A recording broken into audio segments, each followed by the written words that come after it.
Hey folks, and welcome to the Bay 101 Shooting Star 2008. We got lucky enough to sit down here with Roy the Oracle Winston shortly after the 2K event here at the Bay 101 Shooting Star. Didn't go great for Roy, but we're lucky because we get to sit down and talk with him. And we just had a little bit of comfort food, taking a little bit of time. Now we're going to do a little bit of random questions. So we're probing the depths of your soul here with random questions when you might be a little bit emotionally exposed, but we hope that's not a problem for you. No, it won't be a problem. All right, all right.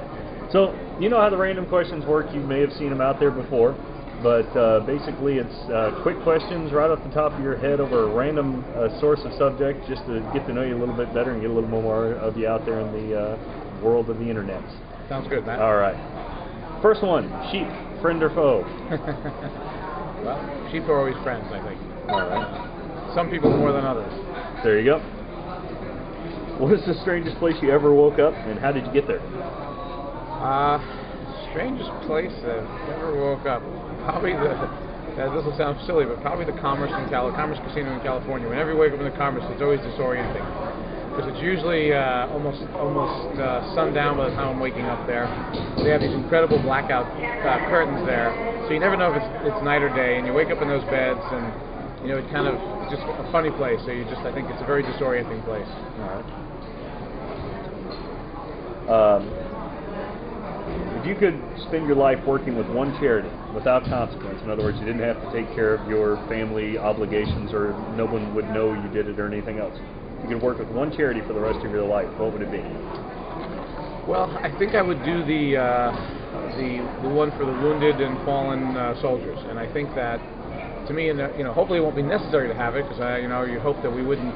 Maybe after this Iraq War gets over, we'll have it's a fantasy, I'm sure, but it'd be nice if we had no more wounded and fallen soldiers and it became unnecessary. However, I'm a realist. Was in the military myself. I think it's going to go on for a long time, but that I think is important, because I think so many of our servicemen and women don't get the support they need when they get out of the service or when they get wounded in the service, and them and their families, I think, need help, and it would be nice if we were able to provide more for them. So the Wounded Warrior Project. Correct.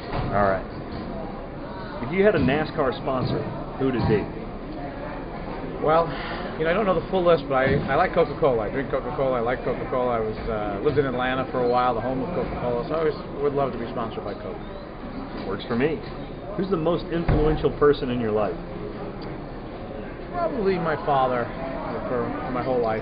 He's a terrific guy. He's a physician, a professor at a medical school, devoted his life to helping people, and he's really been a role model and an inspiration. He's actually a good poker player too, so probably absolutely the most influential person in my life.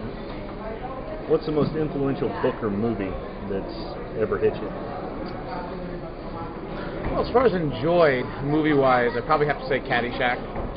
It's kind of, growing up, it was a fun movie, and it's the kind of thing where a lot of the lines still come up on a daily basis. And, when you're on the golf course, when you're out with friends, kidding around. So I think Caddyshack has had a lot of influence. Book-wise, I have to really think about that. There's probably a bunch of books that I've read that I find influential, and off the top of my head, I'm having trouble thinking of the most. And I read a lot, and it's bad too, because a lot of times I'll read a book and then I'll pick the same book up, a year later and read it again and get halfway through it before I realize I read it already. So I do like to read a lot. Best line from Caddyshack? Best line from Caddyshack is, we have a pool and a pond. The pond would be good for you. That's when Bill Murray and Chevy Chase were talking. There you go. Favorite sports team? The sports team is either the New York Yankees or the New York Giants. Depends which sport.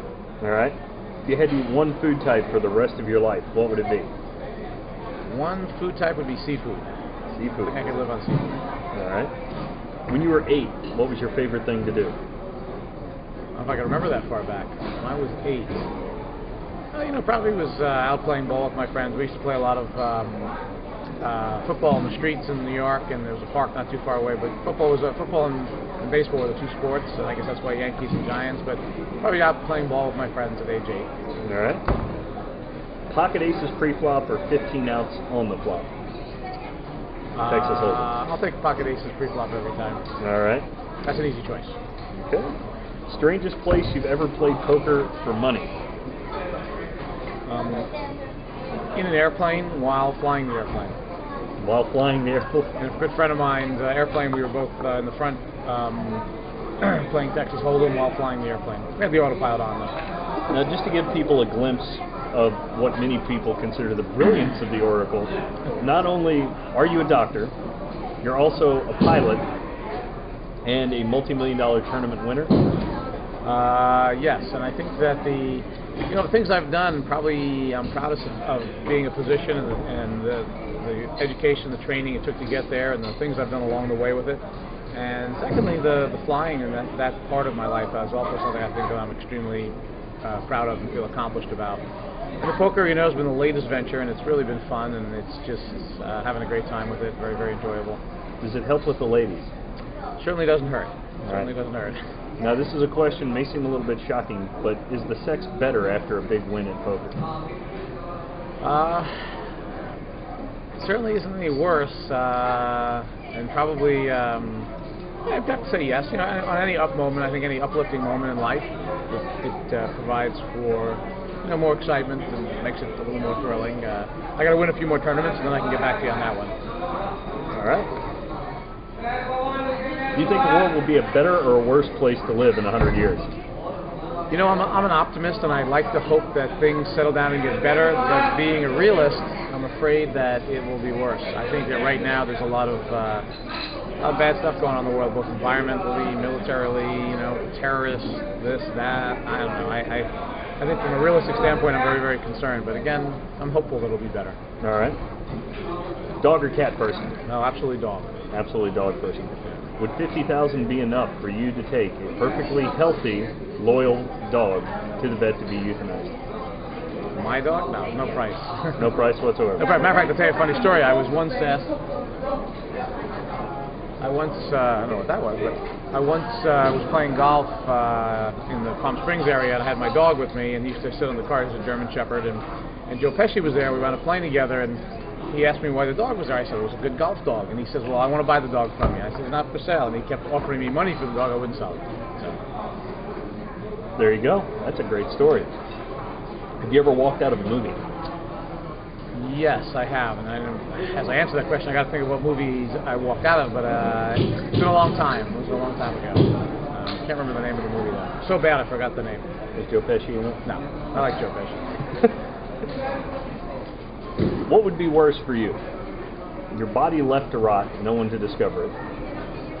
Friendless for life. Eaten alive by your own pets. Or eaten by your own pets after you're dead.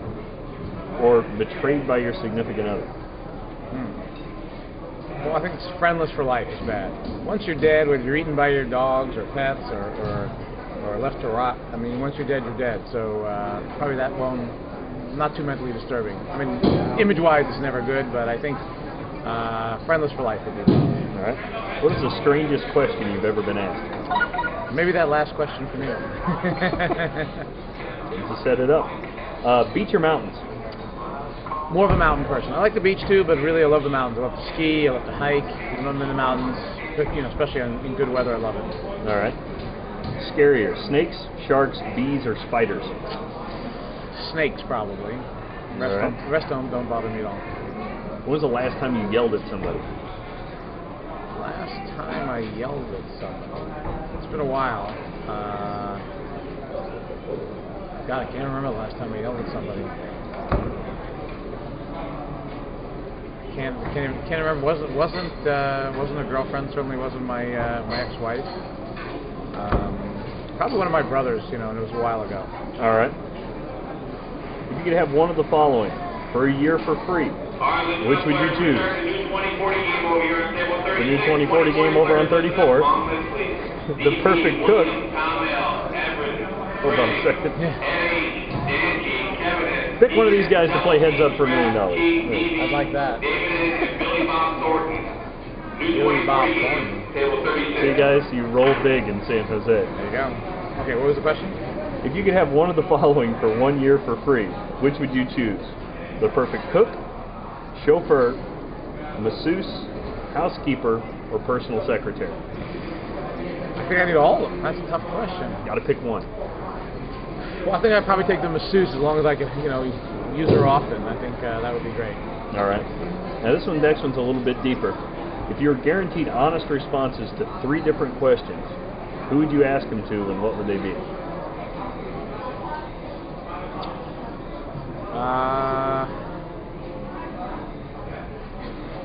Three questions, honest responses. Well, probably have to be my my ex-wife about events that happened in her past. You know, one of those things I always want to know the answers to. And we're friendly again, which is nice. But and you know, honestly, I think she gives me honest answers, and I trust her. But it'd always be nice to know 100% about something. All right. Now we know you write a blog for Card Player, and you've got articles coming up that are actually going to be in Card Player magazine. But if you could write a book, what would it be about? Well, I am writing a book actually, and I'm about maybe 2/3 of the way through it. It's about the story of my life mostly, and it's, you know, I think it's a little Forrest Gumpish, you know, and like, you know, you go from this thing to this thing to this thing, and how it worked out and went, and I really feel like I've been fortunate, and I've had a lot of experiences that have gone well and done well, so I want to share some of those. And you know, the way I think about it, and someone said, do you think anyone's really want to read the story of your life? I said, probably not, but I'm enjoying the exercise of writing it, and I hope it will bring some people, you know, make people think, and a little entertainment to it, and that it'll all been worth it. And it's fun just chronicling it. And to me, writing it has been a good exercise in me organizing the thoughts and the things that are going on. So that's been really interesting. Good stuff. What's been the biggest disappointment in your life?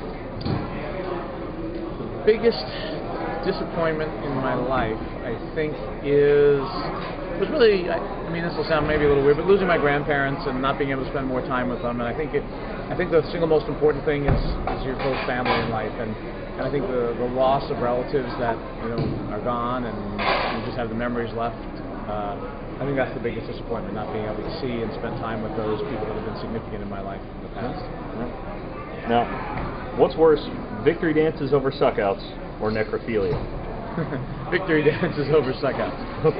No, I think they're terrible. I think it's a bad trend. And people, you know, I understand that, you know, you win a bracelet or a major event, and you know, you get a little pumped up. But you look at any poker room now, people win a $40 pot and they go insane. And I think, especially over suckouts, it's rude. I think you got to be a gracious winner. And it was interesting. There was an article, or not an article, but a blog in Card Player, and I can't remember the guy's name, which is probably just as well.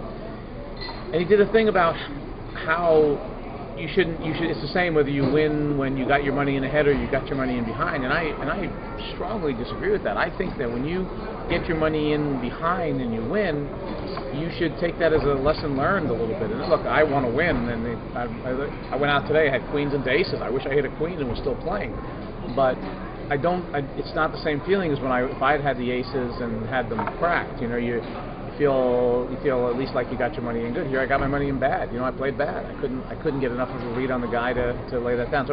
So I think that it is really important to have it come from good, if you know what I mean. Yeah, good side. Now, what we're going to do next involves the next couple questions. It's going to be the heads-up deathmatch lightning round, where we're going to give you a choice between 2 people. You pick one. If you want to elaborate on the choice, feel free, and it's going to come up. First question, though, is what's your favorite game to play heads up? Favorite game to play heads up has got to be No Limit Texas Hold'em. Okay. Now, name the 4 best poker players that you've played cards with. In that heads up, or just in general? Just in general. I think in general the 4 best I've played with, and I'll start with cash games, I think would be Lee Markholt, Kenny Tran, Lane Flack, and maybe Antonio Esfandiari. All right. Now the heads-up deathmatch rounds will start as soon as they shut the hell up. All right. So, is it going to be Lane or Antonio? I think Lane wins that. Okay. Lee or Kenny? Yeah, it's funny because that's a hard one, but I root for Lee. I don't know if he can do it or not, but I root for Lee. I think long term that'd be real close. No, between you playing one of the 2. Oh, between me playing. Who would you pick to play? Who would I pick to play? Lee or Kenny? I would like to play Kenny. All right. And Lane or Antonio? I'd like to play Antonio. All right. Keith Richards or Ted Nugent? Probably Keith Richards. All right. JFK or Lincoln? God, this is a tough one. I think JFK because since I was alive when he was alive, I pick him as someone that I was a little kid still, but at least I was fresher in my mind. All right. Dr. Freud or Dr. Ruth? Dr. Freud. I think Dr. Ruth was a passing fad, and she had a little bit of pop because of the media of the day. But Dr. Freud has been has been a great contributor and will be an icon for the ages. So I think he's borne the test of time. All right. A porn star or a Nobel laureate? Nobel laureate by far. Okay. Not impressed by porn stars. Voodoo priest or Shaolin monk? I think Shaolin monk. I think it's more of a real field. All right. Dr. Phil or Oprah? Oprah by far. I think Dr. Phil is a blight on society. I think he's a guy with bad credentials, bad advice, and just everything about him bad. And Oprah, I think, has been it's not my style. I don't really watch her show, but I think she's been a significant contributor to make the world a better place. And Dr. Phil, I can't say that for. Okay. Your grandmother or your mother? Heads up deathmatch now. I always have to pick my mother, but my grandmother is terrific also. But your mother's your mother. Mike Tyson or John Madden? John Madden by far. All right. I think John Madden is, basically a good person. I think Mike Tyson is basically not a good person. All right. Now you're a Giants fan here, so we're going to have to go with Eli Manning or Peyton Manning. Well, I gotta pick my boy. I mean, how could I not pick the quarterback? The Giants. I can't pick Peyton, but they're both pretty cool. All right. A-Rod or Jeter? Much more of a Jeter fan. He's been there in the long haul, and I'm Derek Jeter for sure. Okay. Roy Winston, you have survived the lightning round, and you've survived random questions with Life's a Bluff. Thank you very much, and we really appreciate it. Well, I appreciate you having me. Thank you very much. No problem.